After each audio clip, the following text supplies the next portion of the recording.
In a link that you think might be suspicious, one thing you can do is look at what's called the domain name. Huntsville's Brian Tanner knows the drill all too well. You'd receive a message from a Facebook friend telling you to click on the video link, and it would take you to a site that looked like YouTube. It was bogus. Before you can watch it, it asks you to download and install a Flash player in order to view the video. So you download it and install it, and now you're infected with Koobface.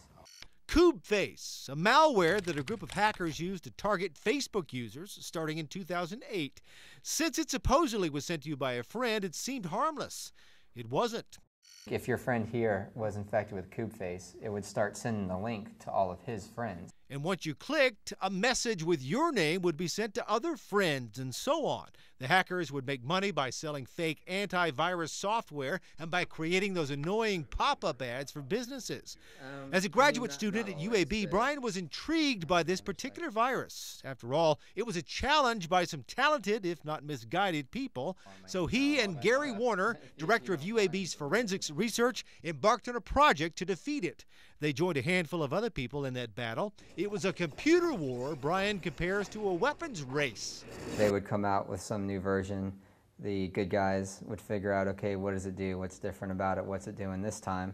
Brian would send his findings on to Facebook, who would take that data and use it as ammunition. So Facebook leaders were well aware of Brian Tanner. You know, they liked it enough to keep asking.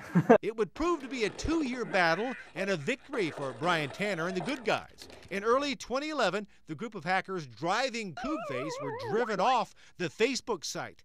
9 months later, Facebook issued this statement to its users explaining what had happened, and at the very bottom of the page, they thanked those responsible for slaying this computer dragon. And there it is, a thank you to Brian Tanner. No, it's not a ticker tape parade or front page headlines. I don't have people just coming up and thanking me or anything like that.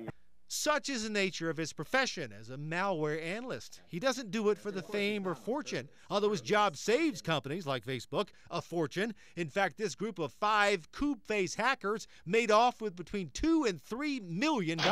It was a good feeling to be recognized for it. There's a lot of stuff that we weren't able to talk about before for various reasons, and so for Facebook to then come along and just go ahead and make all of that public, you know, is like, oh great. It didn't hurt his resume either. Having those credentials as a college student made for some good job offers, including the one he took here at Centaur.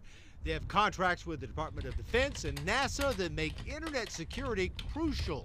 It's a niche field that is definitely growing, and so that's a good point. There's a lot of local places here in Huntsville like Centaur that are into that kind of work, but we can't necessarily talk about a lot of it all the time, so it maybe doesn't get the recognition that it needs to.